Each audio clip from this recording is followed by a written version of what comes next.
ब्रह्मा गुरु विष्णु देवो महेश्वरा गुरु साक्षात् परब्रह्मा तस्मै श्री गुरुवे नमः।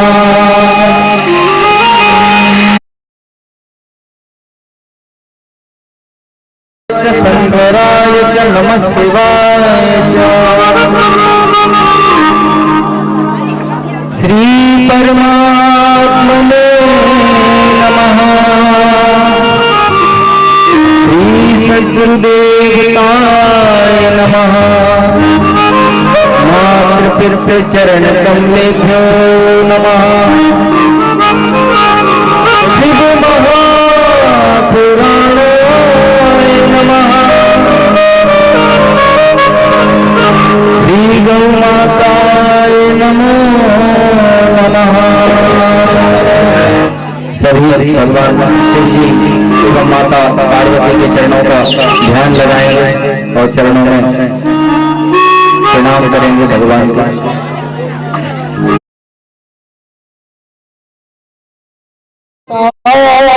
तुम्ही हो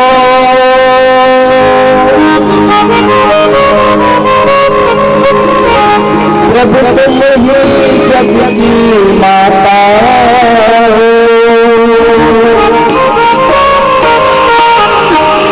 भाई बंधु सखा सहायक रक्षक को सर्वदाता हो। चीनी से लेकर हाथी तक प्रभु सबके पालनहारा हो।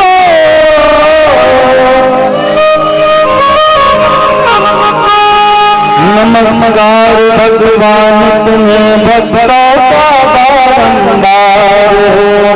नमस्कार भगवान तुम्हें भक्तों का बारंबार।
गौ माता की अपनी अपने गुरु महाराज पते हर हर महादेव हर हर हर।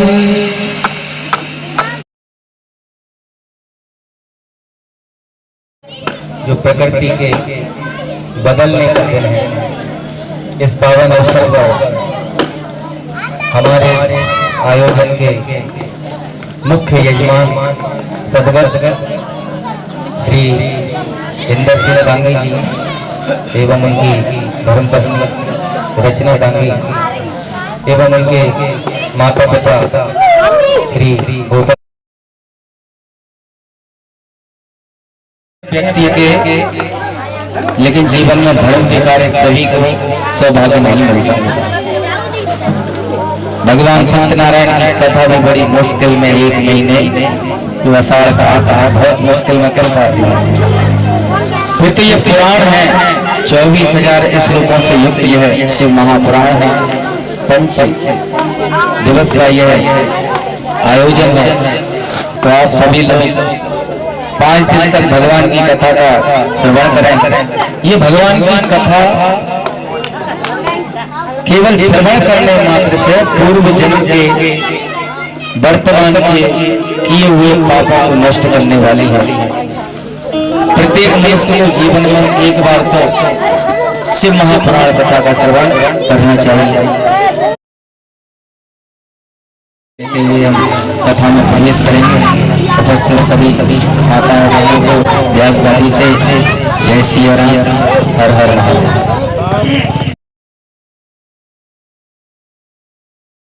महात्मा में क्या है, इसे किसने सुना, इसके करवाने से इसे क्या लाभ मिला, आदि आदि अनेक।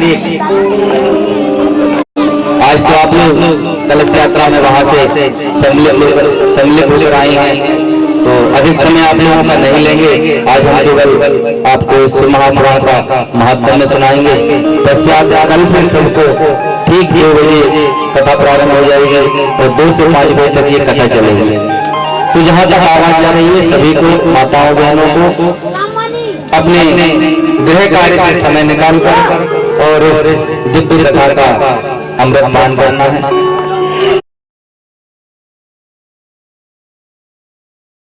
समय में ऋषियों ने विराट सम्मेलन किया। सम्मेलन का अर्थ होता है कि जहां अधिक मात्रा में समूह इकट्ठा हो जाए, महिलाओं का हो जाए, संत समाज का हो जाए, ब्राह्मणों का हो जाए अथवा जनता जनार्दन का हो जाए। तो 2 स्थान ऐसे हैं भारत देश में जहां पर प्राचीन समय में, सतयुग के समय में, अभी नहीं, सतयुग के समय में ऋषियों ने सम्मेलन किया था। तो पहला स्थान तो वह है जहां गंगा, यमुना और सरयू का जो पवित्र संगम है, प्रयागराज। यहाँ पर ऋषियों ने 3000 वर्ष तक सम्मेलन किया है। 3000 वर्ष तक वहां क्या हुआ? केवल सत्संग हुआ, भगवान की कथाएं सुनी गई, कही गई, भगवान का कीर्तन किया गया। और इस शिव महापुराण के मूल मंत्र है क्या? श्रवण, मनन और कीर्तन। कथाओं का जितना हो सके श्रवण करो, जो कुछ याद रह जाए तो घर जाके फिर उन पे मनन करो, और जितना हो सके भगवान के नाम का कीर्तन करना चाहिए। तो भगवान का कहाँ वास बताया है? तुमने कहा भगवान का वास कीर्तन में है। अब हम आपसे कहते हैं कि ध्यान लगा लो, बैठ जाओ नेत्र बंद करके, तो ध्यान में भगवान नहीं आएंगे। कहीं मोड़ा आ जाएगा, कहीं गऊ आ जाएगी, कहीं ध्यान में पैसे आ जाएंगे, सब कुछ ध्यान में आएगा, लेकिन नहीं आएंगे तो भगवान। क्योंकि दुर्लभम त्रैवेद देवानुग्रहे हेतुकम मुमुक्षानाम मनुष्यत्वम साधु पुरुषान संश्रय। तीन चीजें भगवान की कृपा पर निर्भर है। कौन कौन सी? पहली तो ये मनुष्य शरीर है। क्या मालूम किस किस योनियों में पड़े रहे हैं, किस किस योनि से निकल के आए, भगवान ने कृपा की तब ये मानव शरीर मिला।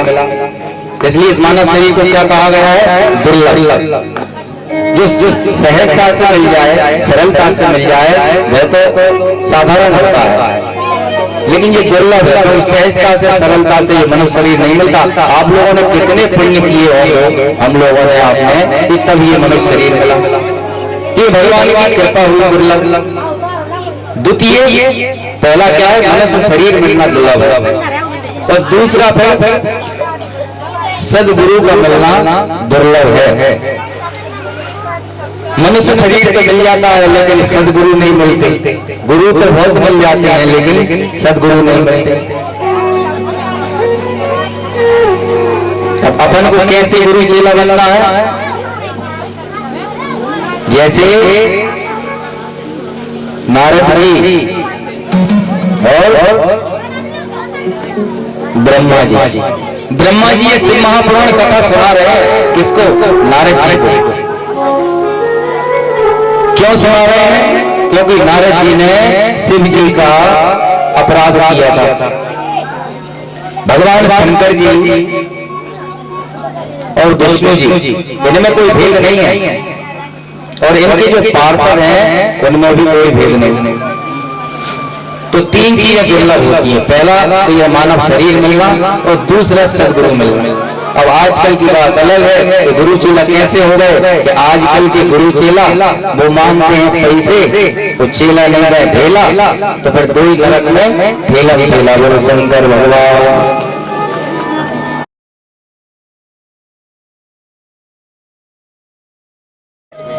शिष्य जितने धर्म करता है उसका 10 गुरु पे जाता है, और जितने पाप करता है उसका भी 10 गुरु पे जाता है। तो गुरु तो हमेशा यही चाहेंगे कि शिष्य सदैव धर्मों में आगे रहे, क्योंकि धर्म से जो जुड़ा रहता है उसका काम भगवान देखते हैं। देखो आज हमारी कलश यात्रा निकलना थी, कल से पानी गिर रहा था। तो हमने कहा भगवान हम जैसे ही बैठे रथ पे आपके, वैसे ही सब मौसम है। तो भगवान ने भी वैसा ही मौसम बोल दिया। बोलो शंकर भगवान की। आज शाम प्रभु आख्या ही में कथा सारम पुराणानाम विशेषता। सोनक जी आप कह रहे हैं कि हे सूत जी, आप इस समय मुझे कोई ऐसा शाश्वत साधन बताइए कि जिससे अल्प समय में ही मनुष्यों को कल्याण का मार्ग प्रशस्त हो, मनुष्यों की दुर्गति नहीं होती और अकल्याण नहीं होता।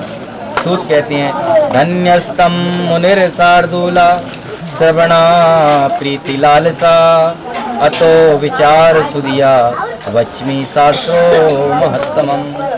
मुनिश्रेष्ठ सौनक जी कह रहे हैं, सूत जी कह रहे हैं कि हे सौनक जी आप धन्य हैं, आपके हृदय में पुराण कथा सुनने के प्रति विशेष प्रेम एवं लालसा है, इसलिए मैं शुद्ध बुद्धि से विचार कर परम उत्तम शास्त्र का वर्णन करता हूँ। देखो कथा का श्रोता भी हर कोई नहीं बन पाता, इसके लिए भी योग्यताएं चाहिए। सबसे पहले तो श्रोता को अपने मतसर का त्याग करना पड़ेगा, क्योंकि श्रोता तो सब बन सकती हैं लेकिन मतसर सबका नहीं छोड़ सकता। अब कहा मतसर क्या होता है, तो मतसर का अर्थ होता है कि दूसरों से ईर्ष्या रखना और अपने धन का, अपने बल का, अपने रूप का अभिमान करना। तो भगवान की शरण में जाने से पहले अपने धन का, अपने बल का, अपने रूप का, सभी चीज़ों का त्याग करके और फिर भगवान की शरण में चलना चाहिए। जब भाव से भगवान के पास पहुंचते हैं तो भगवान की कृपा निश्चित प्राप्त होती है। द्रौपदी जी थी, इनके यहाँ एक यज्ञ हुआ बड़ा विशाल। जब ये महाभारत का युद्ध जीत गए थे तो इनने एक विशाल यज्ञ का आयोजन किया और अश्वमेघ नामक वह यज्ञ था। उस यज्ञ में सभी नगर के जितने भी आसपास के उस ग्राम जुड़े हुए थे, किसी के यहाँ चूल्हा नहीं जला था। ये सब में ढिंढोरा राजा की तरफ से युधिष्ठिर की तरफ था कि सबका भंडारा यही है, सबको भंडारा यही पाना है। भगवान कृष्ण से पांडवों ने कहा कि भगवान हमारा यज्ञ सफल हो गया तो इसका हमें प्रमाण कैसे मिलेगा। तो भगवान ने एक शंख रख दिया था कृष्ण जी ने कि एक शंख रखा है, जब तुम्हारा यज्ञ पूर्ण हो जाएगा तो ये शंख अपने आप बजेगा। पूरा यज्ञ हो गया, लोगों ने भोजन कर लिए, लेकिन वो शंख नहीं बजा। पांचों पांडव भगवान के पास आ गए, पांचों पांडव भगवान के पास आ गए। आके उनसे पूछा कि भगवान ये शंख क्यों नहीं बज रहा। हमने तो कोई अपनी तरफ से कमी नहीं रखी, सबका सम्मान किया, सबके लिए हमने यथा योग्य उचित सत्कार किया। तो भगवान ने अपनी दिव्य दृष्टि से, क्योंकि भगवान कृष्ण त्रिकालदर्शी हैं, एक तो साक्षात परमात्मा का स्वरूप है, ऊपर से फिर अर्जुन के सारथी हैं। सारथी होता है मार्ग दिखाने वाला और मंजिल पर पहुंचाने वाला। भगवान ने ध्यान धर के देखा तो उन्होंने कहा नगर से दूर एक मेहतर है जिसने तुम्हारा भंडार नहीं पाया, अब तुम उसको लेके आओ। जब वो खा लेगा, जब ये भोजन पूर्ण होगा, भंडारा पूर्ण होगा। आज्ञा दी युधिष्ठिर जी ने कि जाओ लेके आओ। युधिष्ठिर जी की आज्ञा पाकर और मंत्री आदि सैनिक आदि उस जो बाहर सफाई करता था उसको लेने गए तो उसने कहा भाई कहाँ चलना है। उन्होंने कहा भंडार में चलना है। बोले मैंने तो खा लिया। क्या खाया? बोले जो बाहर फेंकता है ना, अपन लोगों के नहीं भंडारा होता तो एक तरफ पत्तलें फेंकते जाती हैं। तो बोले मेरे पास वो आ गया था तो मैंने तो वो खा लिया, अब मुझे नहीं आना। और यदि मुझे बुलाना ही है तो राजा और रानी से कहो कि खुद आए मुझे लेने के लिए।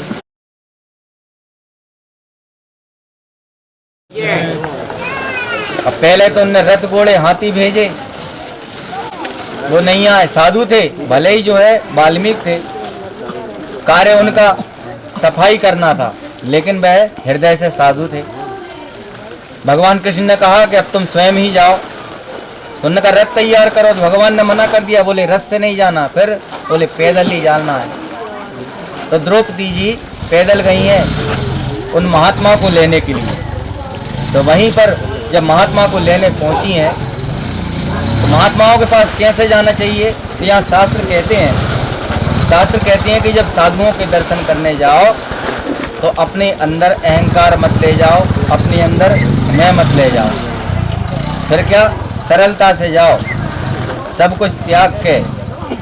तो जब भगवान और साधु इनके पास पहुंचते हैं तो अपनी मैं का त्याग करना पड़ जाएगा। अरे हम इतने पैसे वाले, हम इतने धन वाले, हम इनके जा रहे हैं, इनका सौभाग्य नहीं।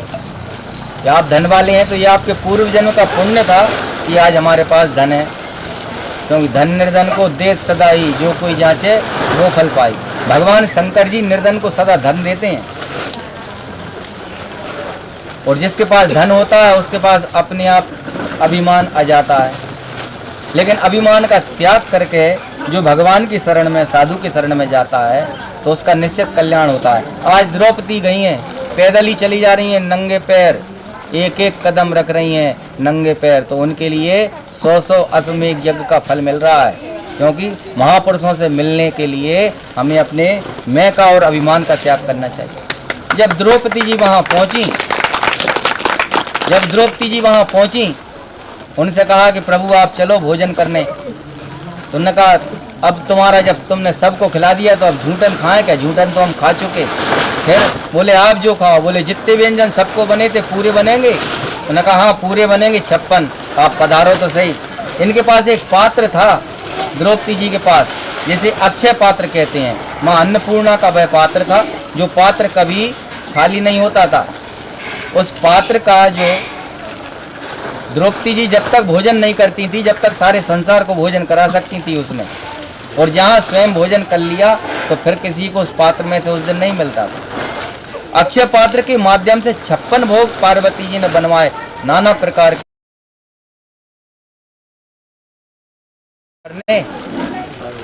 तो सब 56 भोग लग गए। बैठे उनने एक थाली में सामान लेना चालू किया तो खट्टा भी उसी में मिला लिया, मीठा भी मिला लिया, नमकीन भी मिला लिया, सब मिला लिया। अब वहां से देखी द्रौपदी जी हंस रही। अभी वो साधु ने उठा के अंदर लिया ही नहीं था कि वहां से द्रौपदी जी ने हंस दिया तो अपमान हो गया उनका। अब हंसी क्यों बताओ? हंसी इसलिए कि हमने इतनी मेहनत से इतने रोज के 56 भोग बनाए, इनको कोई स्वाद लेना ही नहीं आता। बताओ, खट्टा मीठा नमकीन सब मिला दिया, ऐसा कोई भोजन करना होता है? हंसने लगी। जैसे ही हंसने लगी तो वो वहीं रुक गए और वापस छोड़ दिया। भगवान ने कही क्या कर रही हो, जल्दी जाओ।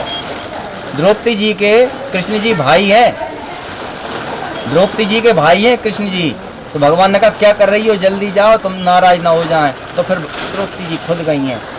फिर तो हाथ से उठा के दिया है।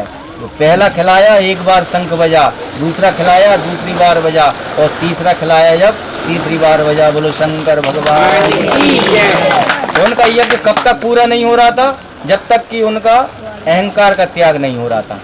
राजा थे ना, अब राजा को तो हो ही जाता, अपन को ही हो जाता है। थोड़ा बहुत धन आ जाए तो फिर तो अपन से कम कोई है ही नहीं है, अपन ही राजा है। बोलो शंकर भगवान की जय। आज के दूतों ने तो सोचा कि भाई भगवान शिव के पार्षदों से भला कोई धर्म में आगे हो सकता है क्या? तो उनकी आज्ञा मान के वे वापस चले गए और वे देवराज नामक ब्राह्मण पाप कर्मों में लिप्त रहते हुए भी भगवान की कथा का श्रवण करके, भगवान की संकीर्तन का श्रवण करके पाप मुक्त हो गया। तो हम तो खूब मन से कथा सुनते हैं तो हमारे भी पाप नष्ट हो जाएंगे। बोलो शंकर भगवान की जय।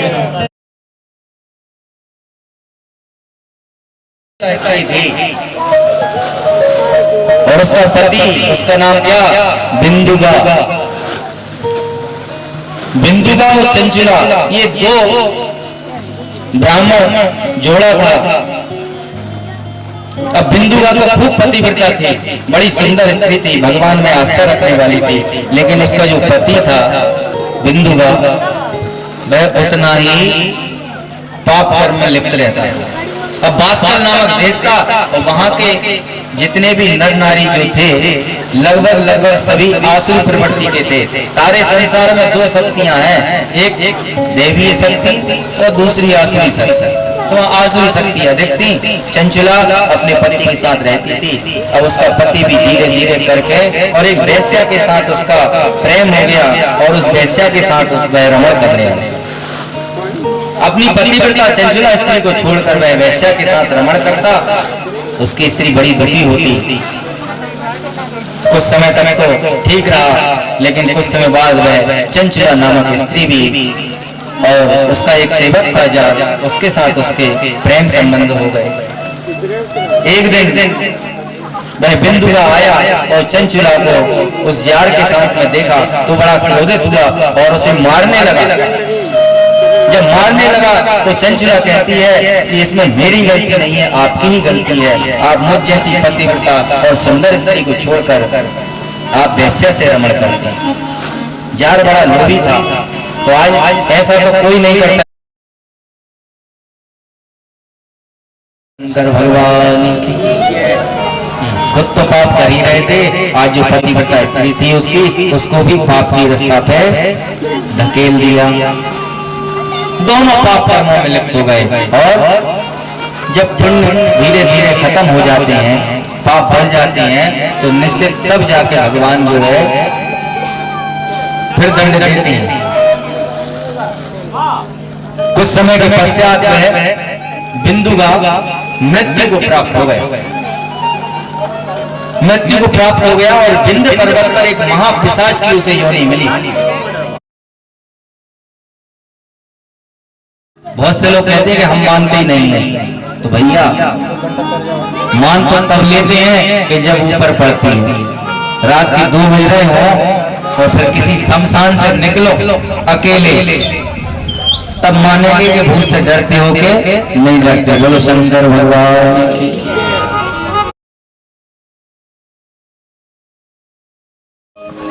अब धीरे धीरे धीरे करके चंचुला समय के साथ में वृद्ध अवस्था को प्राप्त होने लगी, क्योंकि उम्र तो किसी के साथ रहती नहीं है। 4 क्रम है इसके, पहले शिशु, फिर किशोर, फिर युवा और फिर वृद्ध। ये 4 अवस्थाएं हैं। तो जब 4थी अवस्था में चंचुला पहुंची, कुछ वृद्ध हो गई। मोहल्ला में से कुछ लोग, अड़ोस पड़ोस के लोग तीर्थों पर जा रहे थे। अब अकेली पति मरी गए थे, बच्चे बड़े हो गए थे, शरीर अब वृद्ध हो गया था। तो उसने कहा यहाँ भी क्या कर रहे हैं, चलो तीर्थ में ही चलते हैं। बोलो शंकर भगवान की। गौकर्ण के क्षेत्र में पहुंची। अब जी गौकर्ण कौन है? भागवत जी सब लोगों ने सुनी है। तो भागवत कथा में गौकर्ण का वर्णन आता है कि भगवान की कृपा प्रसाद से गौ माता के गर्भ से गौकर्ण ने जन्म लिया था। बोलो शंकर भगवान। अब चंचुला गौकर्ण के क्षेत्र में पहुंची तो वहां एक ब्राह्मण थे शिवालय में, जो शिव महापुराण कथा को सुना रहे थे। अभी वहां बैठकर और शिव पुराण का श्रवण करने लगी। अब कथा के समय पर ब्राह्मण ने सुनाया कि जो स्त्री अपने पति का त्याग करती है, जो स्त्री अपने पति को धोखा देती है, तो जब यमलोक में पहुंचती है तो यम किंकर अनेक प्रकार से उसकी आत्मा को कष्ट देती है। कहीं गर्म कील चुभाई जाती है, कहीं तेल में डाला जाता है, कहीं आदि में डाला जाता है, तो कहीं ऐसे पत्तों के नीचे, एक उसमें बताया है गरुड़ पुराण में, उसके पत्ते तलवार की धार की तरह होती हैं। उनके नीचे छाया में जब बैठते हैं, पत्ते गिरते हैं हवा से, तो शरीर छलनी हो जाता है। इस तरह से जब कोई चंचुला सुन रही थी तो उसके मन में बहुत डर हो गया। उसे तो पूरी कथा ऐसी लग रही थी ये तो हमारे ही ऊपर है। जो पंडित जी कह रहे हैं ये सब हमने पाप किए हैं, तो हमारा कल्याण तो कैसे होगा। जब वह कथा पूर्ण हो गई तो जैसे ही कथा पूर्ण हो गई तो धीरे से चंचुला गई और उन ब्राह्मणों के चरणों में गिर गई। बोलो शंकर भगवान की। का काम सदैव कल्याण करने का होता है।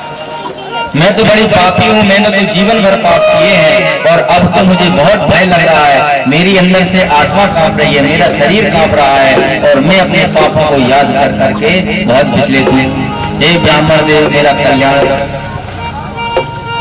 ब्राह्मण के चरणों में जब चंचुला गिर गई तो चंचुला को ब्राह्मण ने सांत्वना देते हुए कहा, भगवान का जो बल प्रकट हुआ है तो निश्चित भगवान ने तुम पर कृपा करी है। तो यह शिव महापुराण कथा का हम तुम्हें निश्चित श्रवण कराएंगे और इसके करने से तुम्हारे समस्त पापों का क्षय हो जाएगा। बोलो शंकर भगवान की। अब वो वहीं रहने लगे चंचुला। और पहले तो बताओ कितने पाप कर्म किए, आज बलकल वस्त्र पहनती, नमः शिवाय का जाप करती। यदि कोई 1 करोड़ नमः शिवाय का जाप कर लेना तो उसका आने जाने का चक्कर खत्म हो जाता है। बोले शंकर भगवान की। ये नमः शिवाय कोई साधारण नहीं है। प्रारंभ में जब संसार प्रकट हुआ है तो उस प्रकट संसार में सबसे पहले ओम की उत्पत्ति हुई। ये अपना पूरा ब्रह्मांड ही ओम में समाया हुआ है और उस ओम के अंदर 24 अक्षरों से युक्त गायत्री प्रकट हुई। गायत्री सब देवताओं की अलग अलग होती है। विष्णु जी की गायत्री अलग है, शिव जी की अलग है, राम जी की अलग है, सबकी गायत्रियां अलग अलग होती हैं। और उन्हीं गायत्रियों से 5 शब्दों का निर्माण हुआ है। ना, मा, सी, वा, या। ये 5 अक्षर सारे संसार का जो इच्छा मन में करे व्यक्ति वह भगवान के द्वारा प्राप्त हो जाती है। करना होगा और भगवान का भजन तो प्रत्येक व्यक्ति को, चाहे स्त्री हो, पुरुष हो, बालक हो, वृद्ध हो, सबको करना चाहिए। जो जिसका जैसा अभ्यास हो वैसा करना चाहिए।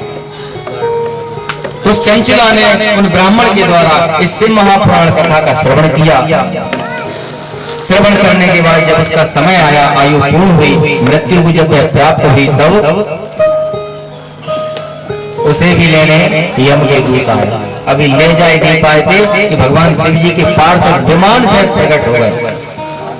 यम के दूतों को रोक दिया, ठहर जाओ, इसके पाप सब भगवान ने नष्ट कर दिए हैं और यह शिवलोक की वासी है। यमदूत उन पार्षदों को देखकर पीछे हट गए और पार्षद उस चंचुला को कहां ले गए, जहां जाने के लिए लोग वर्षों तपस्या करते हैं, जन्मों जन्मों तक तपस्या करते हैं, तब भी भगवान का शिवलोक प्राप्त नहीं होता। भगवान की कृपा प्राप्त, भगवान की कृपा जिस पर हो जाए उससे ही भगवान के लोक प्राप्त होते हैं। और आप जिस भगवान को अपना इष्ट मानती हो, जिसका भजन करती हो, निश्चित मृत्यु के बाद हमें उनका ही धाम मिलता है। ये बिल्कुल सत्य है, इसमें कोई संशय नहीं है। वो कलयुग समयुग कोई नहीं, जो नर कर विश्वास। ये कलयुग में जो बताया है मनुष्यों के लिए, जो भगवान पर विश्वास कर ले तो उसका कल्याण है। लेकिन विश्वास किसी को जल्दी होता नहीं है। चमत्कार को नमस्कार सब करते हैं। थोड़ा सा यदि चमत्कार हो जाए तो फिर तो मान लेंगे कि हाँ भगवान, लेकिन अंदर से मान लो कि ईश्वर का इस संसार में वजूद है। बोलो शंकर भगवान। अब आज पार्वती जी की सहेली बन गई चंचुला और पार्वती जी की सेवा में रहने लगी। आज चंचुला का स्वरूप ही बदला गया, देवी स्वरूप हो। एक दिन पार्वती जी के चरणों में बैठ गए और चंचुला ने कहा कि हे देवी, मेरा पति था बिंदु का, उसने तो बड़े पाप कर्म किए, क्या मुझे पता चल सकता है कि उसकी फिर बाद में क्या गति हुई? तो माता पार्वती ने ध्यान धर के देखा और ध्यान धर के देख कहा कि हे चंचुले, तेरा पति तो विंध्य पर्वत पर पिशाच योनि में इस समय पर प्राप्त हो गया है। विंध्य पर्वत मतलब विंध्याचल पर्वत। तो विंध्य पर्वत पर पिशाच योनि को वह प्राप्त हो गया है। अब तो जैसे ही सुना उसने कि हमारा पति पिशाच बन गया, तो बड़ी दुखी रहने लगी। तो भगवान के सेवकों में कोई दुखी हो जाए तो भगवान से देखा नहीं जाता। माता पार्वती ने भी कहा कि बताओ चंचुला, तुमको क्या दुख है, क्या कष्ट है? चंचुला ने कहा कि माता, मेरी तो गति हो गई, लेकिन मेरे पति की गति नहीं हुई। पत्नी का ये धर्म है कि अपने पति के लिए धर्म का संचय करना।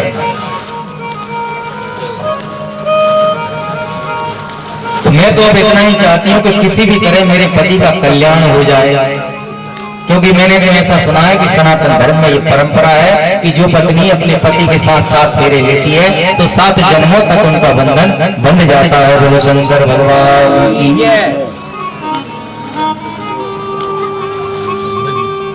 माता पार्वती ने उन चंचुला के वचनों को सुना और तुम्बुरु ऋषि को बुलाया।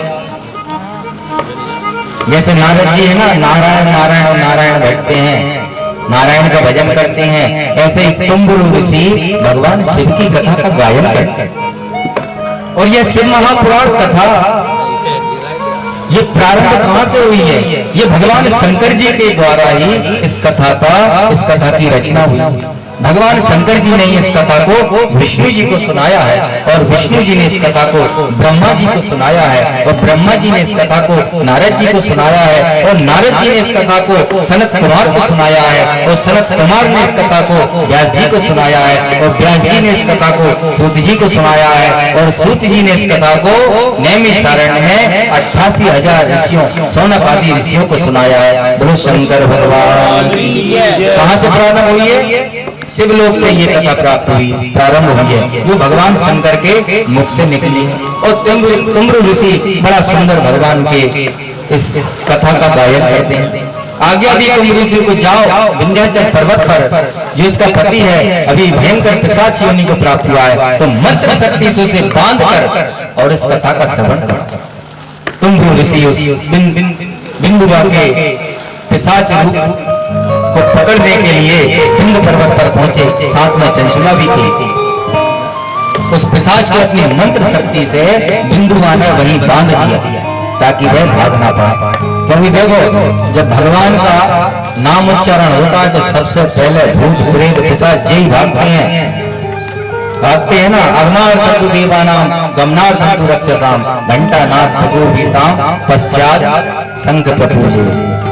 जब जब घंटी बजती है तो देवता लोग आते हैं और राक्षस लोग भाग जाते हैं। हमारे मंदिर पर और हमारे मंदिर में अधिकतर मंदिरों पर दिन भर जनता रहती है, खूब बैठी रहेगी, लेकिन जैसे घड़ी में 8 बजने में 5 मिनट की देरी होगी सब उठ के भाग जाएंगे। क्यों? क्योंकि घंटी बजने वाली होगी। रोका रहेगा कौन? जैसे भगवान की आरती में खड़े होना है, जैसे घंटी बजाना। बोलो शंकर भगवान। तो सब मनुष्य वहां बांध कर और शिव महापुराण कथा का गायन किया और आसपास जब लोगों को पता चला कि कुंभ ऋषि के द्वारा शिव महापुराण का गायन किया जा रहा है, तो वहां सिद्धों का, मनुष्यों का, यक्षों का, गंधर्वों का मेला लग गया। क्योंकि कथा जहां हो तो वहां निश्चित ही आमंत्रण की आवश्यकता नहीं होना चाहिए किसी को कथा में। जहां मालूम चल जाए कि कथा हो रही है, वहां ये मत सोचो कि कथा कौन करवा रहा है, कौन कर रहा है। हमें तो केवल सुनने से मतलब है। हम तो प्यासे हैं, हमें तो पानी चाहिए। जहां मिलेगा वहां पिएंगे।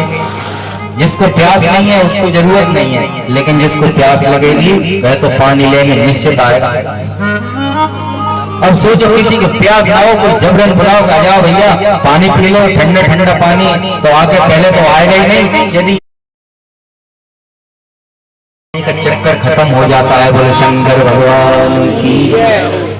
ये नमस्कार कोई साधारण नहीं है। प्रारंभ में जब संसार प्रकट हुआ है तो उस प्रकट संसार में सबसे पहले ओम की उत्पत्ति हुई। ये अपना पूरा ब्रह्मांड ही ओम में समाया हुआ है और उस ओम के अंदर 24 अक्षरों से युक्त गायत्री प्रकट हुई है। गायत्री सब देवताओं की अलग अलग होती है। विष्णु जी की गायत्री अलग है, शिव जी की अलग है, राम जी की अलग है। सबकी गायत्रियां अलग अलग होती हैं और उन्हीं गायत्रियों से 5 शब्दों का निर्माण हुआ है। ना, मा, सी, वा, या। ये 5 अक्षर सारे संसार का जो इच्छा मन में करे व्यक्ति वह भगवान के द्वारा प्राप्त हो जाती है।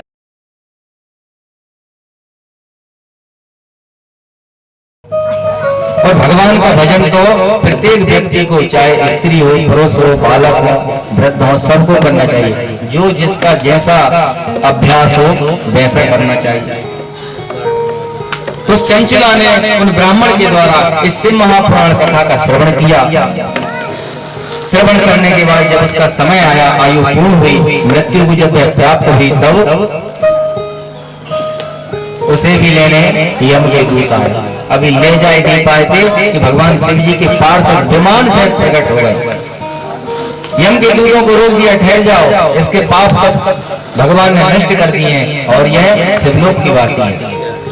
यमदूत उन पार्षदों को देखकर पीछे हट गए और पार्षद उस चंचला को कहां ले गए, जहां जाने के लिए लोग वर्षों तपस्या करते हैं, जन्मों जन्मों तक तपस्या करते हैं, तब भी भगवान का शिवलोक प्राप्त नहीं होता। भगवान की कृपा प्राप्त, भगवान की कृपा जिस पर हो जाए उससे भगवान के लोक प्राप्त होते हैं। और आप जिस भगवान को अपना इष्ट मानती हो, जिसका भजन करती हो, निश्चित मृत्यु के बाद हमें उनका ही धाम मिलता है। ये बिल्कुल सत्य है, इसमें कोई संशय नहीं है। वो कलयुग समयुग कोई नहीं, जो नर कर विश्वास।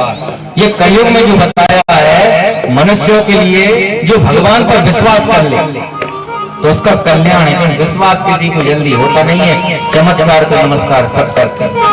थोड़ा सा यदि चमत्कार हो जाए तो फिर तो मान लेंगे कि हाँ भगवान, लेकिन अंदर से मान लो कि ईश्वर का इस संसार में वजूद है। बोलो शंकर भगवान। अब आज पार्वती जी की सहेली बन गई चंचुला और पार्वती जी की सेवा में रहने लगी। आज चंचुला का स्वरूप ही बदला गया, देवी स्वरूप हो।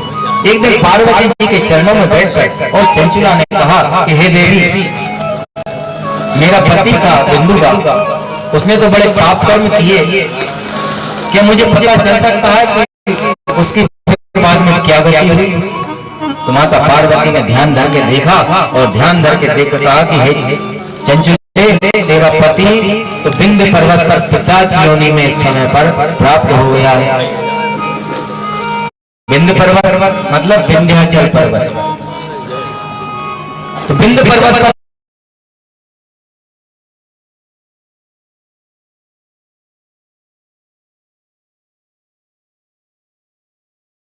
पिशाच योनि को वह प्राप्त हो गया है। अब तो जैसे ही सुना उसने कि हमारा पति पिशाच बन गया तो बड़ी दुखी रहने लगी।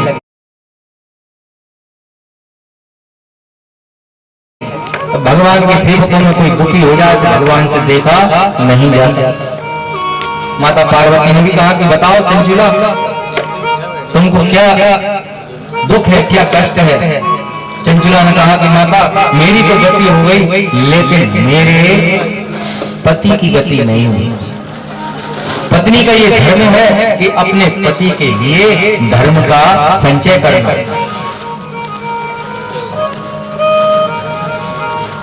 तो मैं तो अब इतना ही चाहती हूँ कि किसी भी तरह मेरे पति का कल्याण हो जाए, क्योंकि मैंने तो ऐसा सुना है कि सनातन धर्म में ये परंपरा है कि जो पत्नी अपने पति के साथ 7 फेरे लेती है तो 7 जन्मों तक उनका बंधन बंध जाता है। बोलो शंकर भगवान की।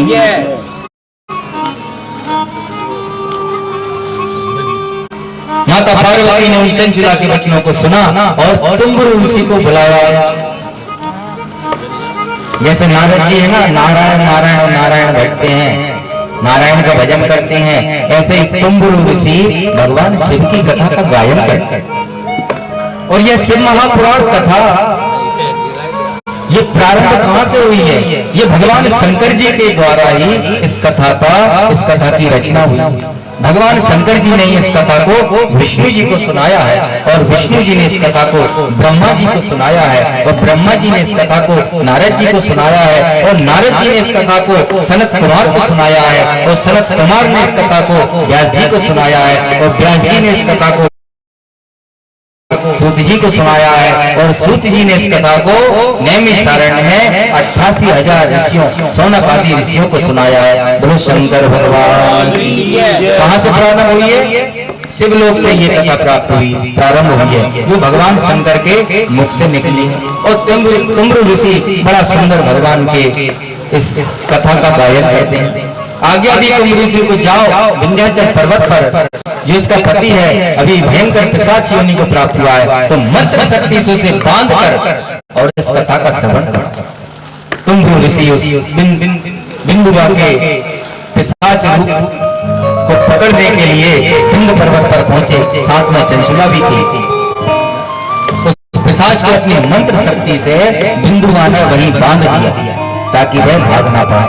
क्योंकि देखो, जब भगवान का नाम उच्चारण होता है तो सबसे पहले भूत प्रेत पिशाच ही भागते हैं ना। अग्नार तंतु देवानाम गमनार तंतु रक्षसाम घंटा नाथ प्रभुताम पश्चात शंख प्रपूजे।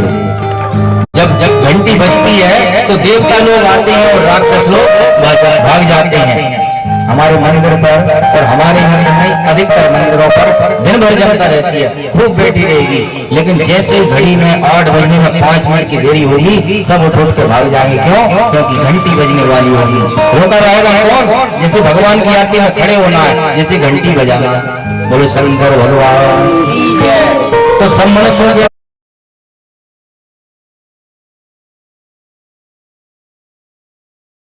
बांध कर और शिव महापुराण कथा का गायन किया और आसपास जब लोगों को पता चला कि तुम्बुरु ऋषि के द्वारा शिव महापुराण का गायन किया जा रहा है, तो वहाँ सिद्धों का, मनुष्यों का, यक्षों का, गंधर्वों का मेला लग गया। क्योंकि कथा जहाँ हो तो वहाँ निश्चित ही आमंत्रण की आवश्यकता नहीं होना चाहिए किसी को कथा में।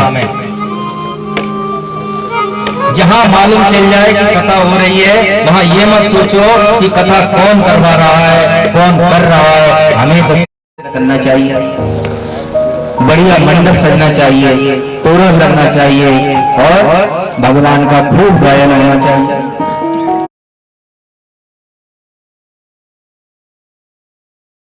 देव को देखकर अत्यंत प्रसन्न हो गई। बोलो शंकर भगवान की।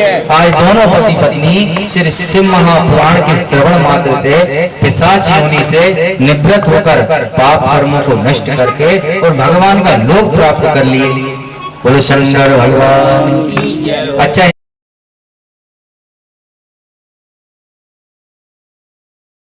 कुछ नहीं करेंगे तो फिर समझ लो तुम्हारे सब पाप नष्ट हैं। और यदि तुमने सोचा भाई भजन कर ले, सब नष्ट हो गए पाप, कल फिर शुरू हो जाओ, फिर भजन कर लेंगे, तो ऐसा नहीं होगा। बोलो शंकर भगवान की।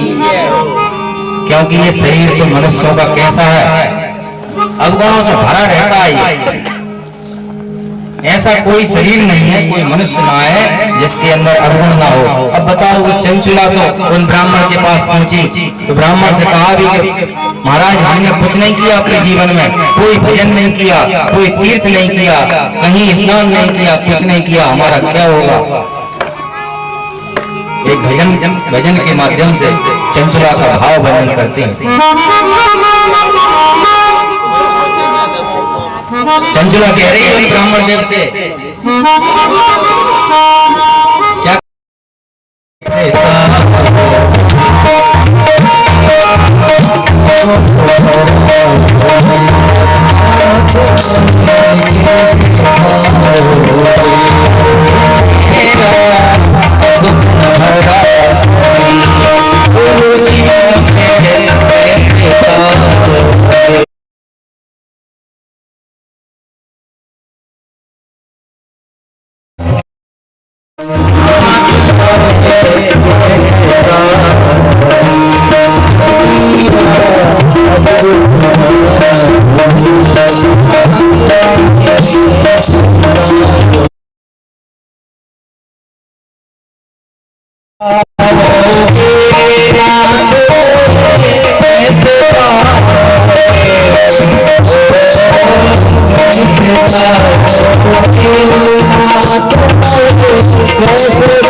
मुझे जिसने कर ली है वो उसका नहीं है, लेकिन जिसने नहीं की है वो उसके विषय में क्या कह रहे हैं।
वो निश्चित पेड़ों में पानी देता है।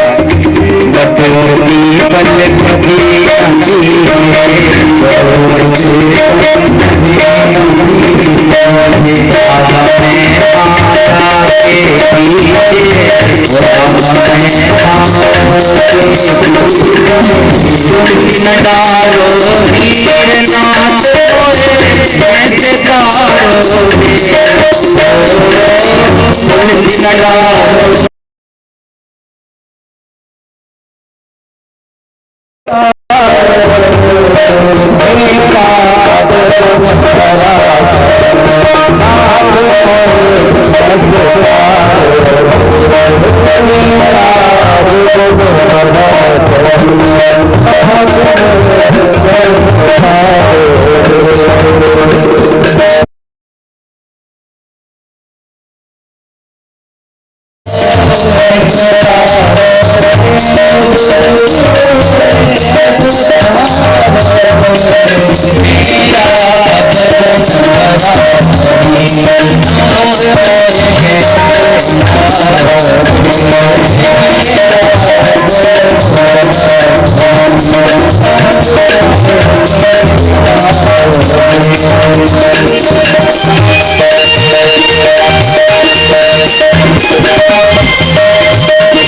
न शंकर भगवान शिव महापुराण की 1600 और सुनाएंगे। आज आप लोगों का काफी समय ले लिया है कल से, लेकिन सबको ठीक 2 बजे यहाँ पर उपस्थित हो जाना है और 2 बजे से 5 बजे तक भगवान की कृपा रही तो निर्विघ्न ये कथा का श्रवण आपको कराया जाएगा।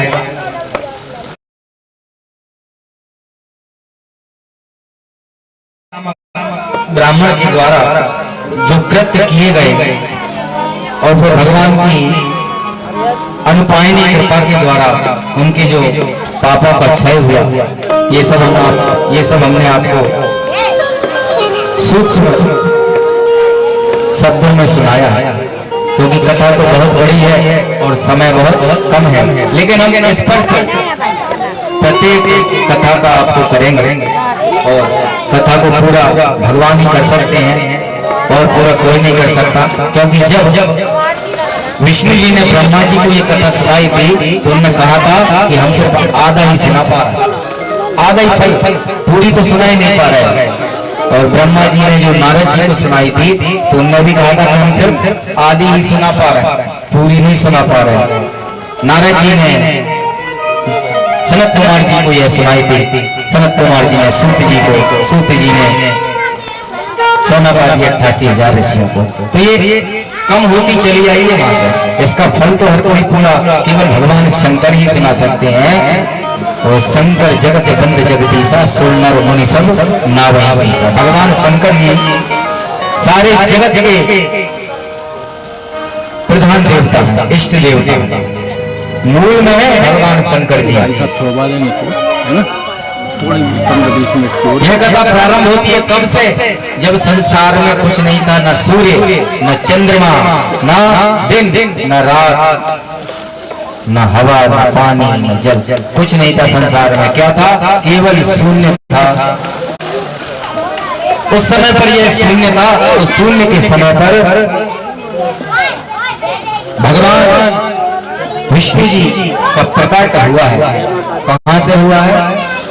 शिवलिंग से ही इनका प्रारंभ हुआ है, ज्योतिर्लिंग से इनका प्रकट हुआ है। ज्योतिर्लिंग के दाएं भाग से ब्रह्मा जी, बाएं भाग से विष्णु जी और मध्य भाग से स्वयं रुद्र शंकर प्रकट हुए हैं। बोलो शंकर भगवान।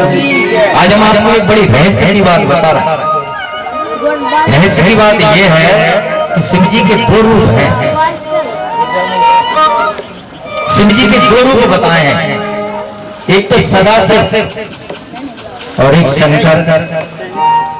भेद कुछ नहीं है, इनके रूप दो बताए हैं। सदाशिव जो है वह सबके माता पिता हैं, जिनके द्वारा सारा संसार उत्पन्न हुआ। और शंकर जो है ये सदाशिव के पूर्ण अवतार हैं। जैसे भगवान विष्णु का पूर्ण अवतार कृष्ण जी को माना गया है, ऐसे ही सदाशिव का पूर्ण अवतार शंकर को माना गया है, जो हिमालय पर विराजमान है, जो गौरी के पति हैं। बोलो शंकर भगवान की। सदाशिव ने स्वयं ही ब्रह्मा जी के भौहों के मध्य से अपने आप को प्रकट किया है। तो लौकिक दृष्टि से यदि देखो तो शंकर जी सबसे छोटे हैं, फिर ब्रह्मा जी हैं, फिर विष्णु जी हैं। तो इस तरफ से तो शंकर जी सबसे छोटे हैं, लेकिन उस तरफ से जो देखेगा तो सबसे पहले शंकर जी, भगवान विष्णु जी और ब्रह्मा जी के मध्य में एक युद्ध की कथा यहाँ आती है शिव महापुराण में।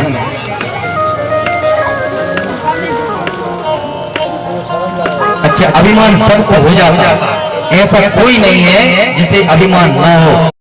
भगवान भी नहीं बच पाते इनसे। एक बार विष्णु जी क्षीर सागर में लेटे हुए थे और ब्रह्मा जी कमल में उत्पन्न हुए थे। ब्रह्मा जी ने देखा तो ब्रह्मा जी को सारे संसार में शून्य दिखाई दिया, कहीं कुछ नहीं दिखा। तुमने देखा कि मेरा पिता कौन है, मुझे प्रकट किसने किया है, कौन मेरी माता है, कौन मेरी पिता है, मुझे प्रकट किसने किया है। यदि किसी ने नहीं किया तो मैं स्वयं ब्रह्म पर ब्रह्म हूं मैं। ब्रह्मा जी ने देखा तो सबसे पहले तो अपने कमल के नाल में अंदर प्रवेश किया और कितने युग बीत गए तब तक उस नाल में नीचे नीचे उतरते रहे, कुछ नहीं मिला। पुनः उस नाल में से बाहर निकल के आए, फिर तपस्या करने लगे तो भगवान विष्णु जी प्रकट हो गए उनके सामने। बोलो विष्णु भगवान की।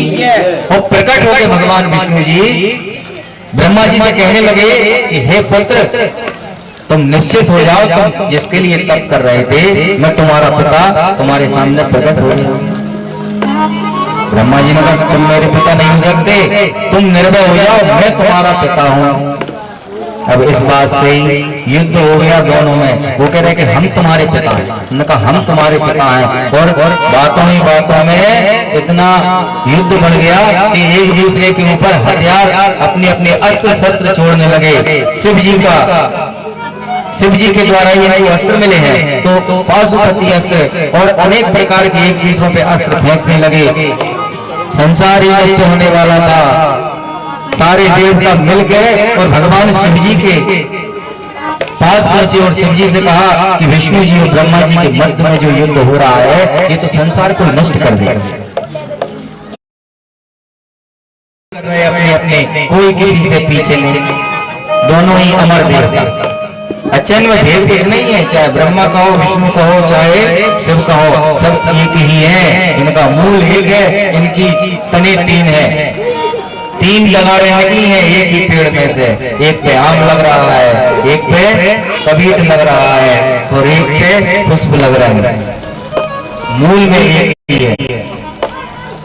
शंकर जी ने देखा कि इनका युद्ध नहीं थम रहा, तो शिव जी वहां ज्योतिर्लिंग रूप में सबसे पहले प्रकट हुए संसार में। बोलो शंकर भगवान। ज्योति रूप में, अग्नि के स्तंभ के रूप में, और साधारण अग्नि स्तंभ नहीं था, विशाल, जिसका न छोड़ दिख रहा था न और दिख रहा था, नीचे भूमि में और ऊपर आकाश में। बोलो शंकर भगवान की जय।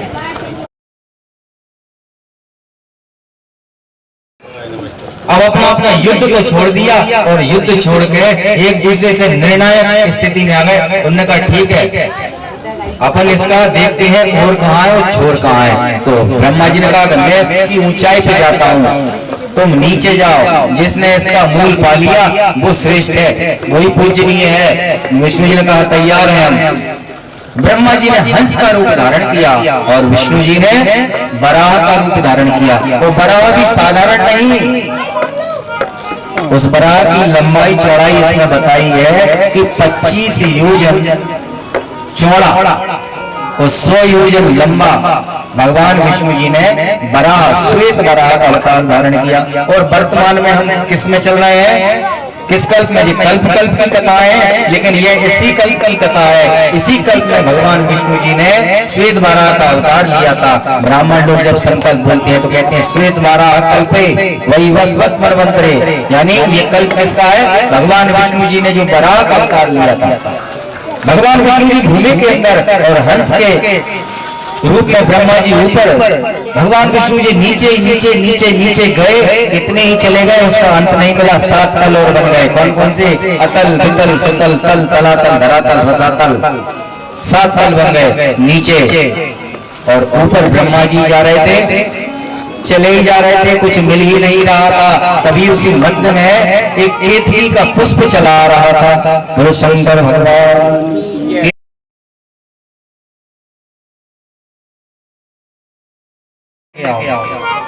शंकर जी को केतकी किससे कहते हैं? केवड़ा से।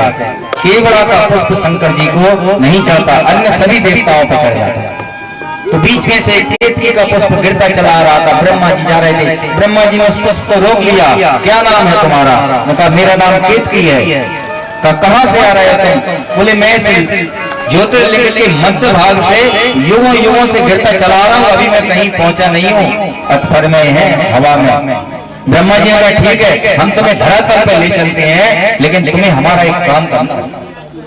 नीचे एक विष्णु जी मिलेंगे, तुम्हें उनसे कहना है कि हमने इस लिंग का सिर देख लिया, छोर देख लिया, बस इतना कहना है। और फिर भैया मित्र के लिए तो थोड़ा झूठ भी बोल दोगे तो तुम्हें दोष नहीं लगेगा। अब केतकी ने सोचा कि हम तो युगों से इस लिंग के बीच में गिर रहे हैं, चलो कोई तो ऐसा आया कि जो हमें धरती पे ले जाएगा। उसने कहा ठीक है, हम तो झूठ बोलने भी तैयार। अच्छा, आज की आदमी नहीं ऐसे, अगर हमारा कोई फायदा हो रहा है हम तो 100 झूठ बोल देंगे, 1000 बोल देंगे, लेकिन हमारा लाभ होना चाहिए।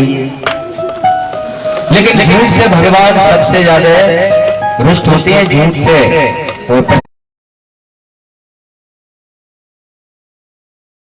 करती ही है। क्या? जो सत्य पे रहता है उस पर नारायण की कृपा होती है, वो जो असत्य पर चलता है उस पर यमराज की कृपा होती है। बोलो शंकर भगवान की। ब्रह्मा ब्रह्मा जी ने श्वेत के पुष्प को धारण किया और नीचे आ गए। यहाँ विष्णु जी भी आ गए थे। विष्णु जी के पास जब ब्रह्मा जी आए तो उन्होंने कहा देखो हम प्रमाण लेकर आए हैं, हमने इसका सिर देख लिया है, वहीं से श्वेत के पुष्प को लाए, ये प्रमाण है। अच्छा, प्रमाण की जरूरत किसको पड़ती है? प्रमाण की जरूरत पड़ती है झूठे व्यक्ति। जो झूठा होगा ना वो अपने झूठ को सच बताने के लिए प्रमाण लाएगा।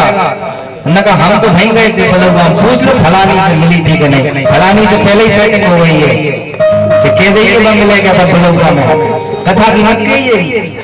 वो शंकर भगवान सत्य को किसी प्रमाण की आवश्यकता नहीं है, झूठ को प्रमाण की आवश्यकता है। ब्रह्मा जी ने प्रमाण के रूप में श्वेत के पुष्प को दिया। विष्णु जी तो भगवान ऐसे हैं कि सत्य पर ही सत्य धारण, भगवान विष्णु जी सत्य को धारण करते हैं संसार में। भगवान विष्णु जी ने ब्रह्मा जी को ठीक है, हम आपसे आज से आप हमारे पूज्य हुए और हम आपकी आज से पूजन करेंगे, आप हमारे पिता और हम आपके पुत्र। जैसे ही विष्णु जी ने ऐसा कहा कि शंकर जी को क्रोध आ गया और क्रोध गर्जना करते हुए उस शिवलिंग से भगवान शंकर जी महाकाल के रूप में प्रकट हो गए। बोलो महाकाल भगवान। जैसे ही प्रकट हुए तो प्रकट होते ही ब्रह्मा जी का 5 सिर थे पहले, अब तो 4 है, पहले 5 सिर थे। तो काल भैरव ने अपने नाखून की छीली से ब्रह्मा जी का 5वां सिर जो मिथ्या भाषण कर रहा था उसको काट दिया। और शंकर भगवान 5वां सिर काट के और भी उसको जैसे ही उन्हें शेष सिरों को काटना चाहा कि भगवान विष्णु जी समझ गए कि यही है परमेश्वर। भगवान विष्णु जी ने चरण पकड़े श्री भैरव जी के, भैरव जी ने भी क्षमा कर दिया। दोनों ने मिलकर, विष्णु जी ने और ब्रह्मा जी ने मिलकर फिर उन काल भैरव की पूजन की, जिनके प्रभाव से भगवान विष्णु जी, सत्यनारायण का नाम भगवान को किसने दिया? भगवान शिव जी ने। उन्होंने कहा यह विष्णु जी सत्य है, इनने सत्य को धारण किया, क्योंकि जिसका ना आदि है ना अंत है, जो अनंत है वही तो भगवंत है। बोलो शंकर भगवान की। विष्णु जी ने सत्य को धारण किया और ब्रह्मा जी ने जिस मुख से असत्य कहा भगवान ने उस मुख को दंड दिया और विष्णु जी को सारे संसार का राजा बनाया। बोलो शंकर भगवान की। जिस दिन ब्रह्मा जी और विष्णु जी ने मिलकर उन शिव जी का पूजन किया, वह दिन कौन सा था? चतुर्दशी का। 14 से हिंदी में कहेंगे तो उसी को शिवरात्रि का, उसी को शिवरात्रि कहा गया है पुराणों में, जिस दिन ब्रह्मा जी और विष्णु जी ने भगवान शिव जी का पूजन किया था। तो यहाँ तो ब्रह्मा जी और विष्णु जी ने उस लिंग ज्योतिर्लिंग से जो काल भैरव प्रकट हुए थे वही भगवान शिव जी के सबसे पहले अवतार थे। बोलो शंकर भगवान की। उसके बाद में फिर ब्रह्मा जी की भाव के मध्य से शिव जी प्रकट हुए। विष्णु जी ने तो 24 अवतार लिए हैं, लेकिन शंकर जी ने 100 अवतार लिए। कितने? 100 अवतार। सतेषु जायते वीरा, 100 अवतार लिए भगवान शंकर जी ने। अच्छा, विष्णु जी तो गर्भ से भी आ जाते हैं, कहीं यशोदा जी के गर्भ से, कहीं कौशल्या जी के से, लेकिन शंकर जी प्रकट होते हैं कहीं भूमि फाड़ के तो कहीं पेड़ में से उत्पन्न हो जाते हैं। भगवान शिव जी अलग अलग जगह से प्रकट हुए। 100 अवतार लिए हैं। आगे की कथा में आपको शिव जी के 100 अवतारों के विषय में श्रवण करने मिलेगा। यहाँ भगवान विष्णु जी और ब्रह्मा जी का जो युद्ध हुआ है ये हमने आपको संक्षेप में बताया, क्योंकि कथा 24,000 श्लोकों से युक्त है, समय बहुत कम है और सुनाना बहुत अधिक है। यहाँ ब्रह्मा जी भले ही आसमान पे उड़ के गए, लेकिन अभिमान से गए थे। अभिमान यही था कि हमें तो श्रेष्ठ होना है साबित। यहाँ एक सभी के लिए चेतावनी भजन है, जो ब्रह्मा जी जब अपने अंदर से मैं का त्याग नहीं करते तब ये भजन है। कवि ने यहाँ पे गाया।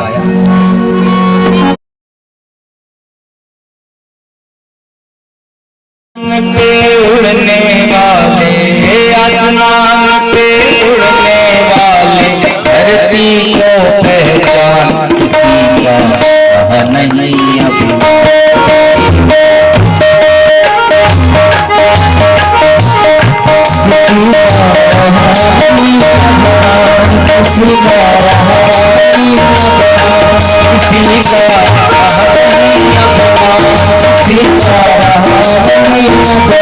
ऐसा कोई नहीं है संसार में, चाहे रावण हो, चाहे बाली हो, चाहे कंस हो, चाहे अहिरावण हो, चाहे हिरण्याक्ष हो, हिरण्यकश्यप हो, सबका अभिमान भगवान ने नष्ट किया।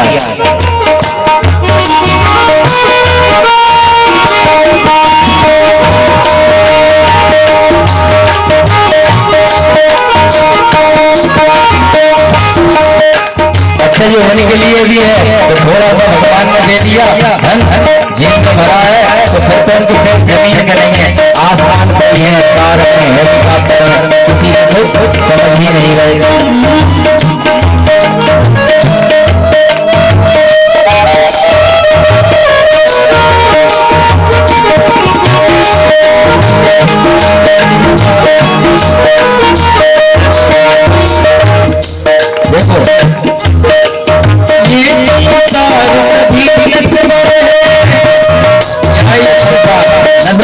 जिसने जन्म लिया है इतना दिन उसकी मृत्यु निश्चित है।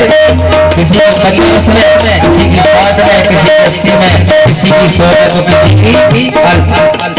ये संसार सभी, ये संसार सभी संसार में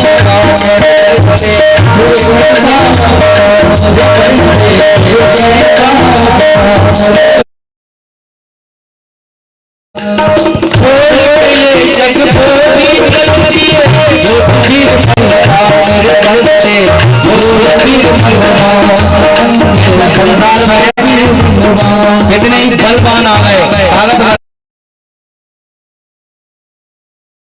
ये उनका ही कह रहे हैं। ये संसार सभी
अब भी समय है शरण में आ जा, समय है शरण में आ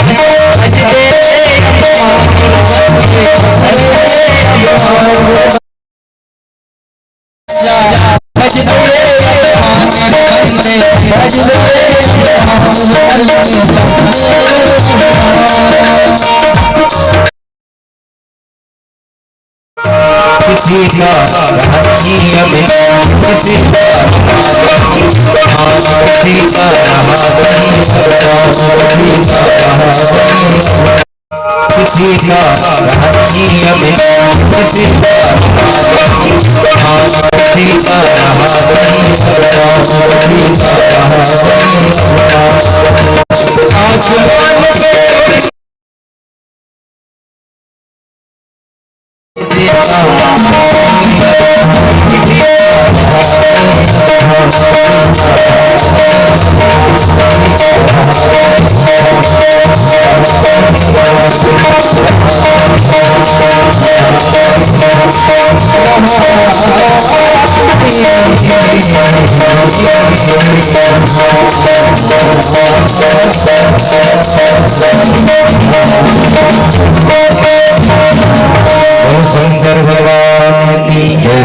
आज की वाणी को यहीं विराम देंगे। आप लोगों का काफी समय लिया है, वहाँ से माताएं कलश रखी भी आई हैं, तो अभी तो किसी ने कुछ खाया भी नहीं होगा, हमने भी नहीं खाया। भगवान का जब उत्सव होता है ना तो भूख प्यास हमारी तो सब भूल हो जाती है। 2 दिन पहले से भूख लगना बंद हो जाती है, क्योंकि भगवान की कथा के गायन का जो अंदर से उत्साह होता है, उपस्थित हो जाना। ये नहीं सोचना कि हमारा ये तो इनकी गृह प्रवेश में हो रहा है, नहीं, कथा जो होती है वो सबके लिए होती है। ये तो सौभाग्य है इनका कि इनके लिए तो बहुत बड़ी बात है। बोले शंकर भगवान।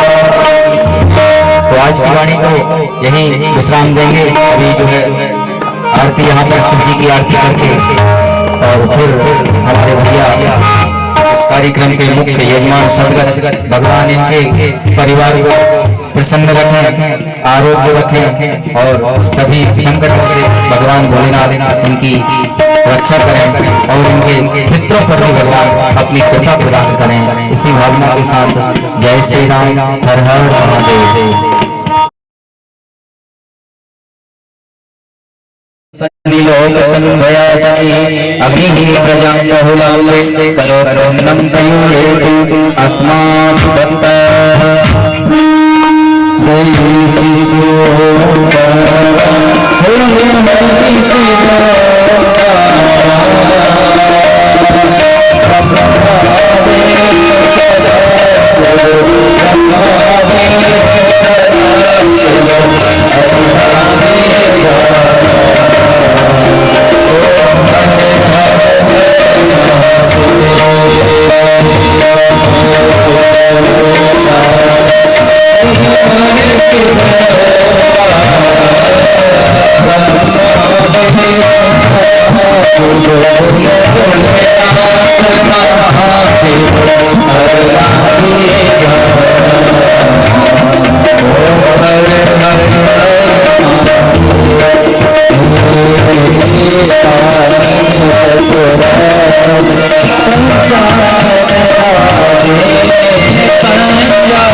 हरे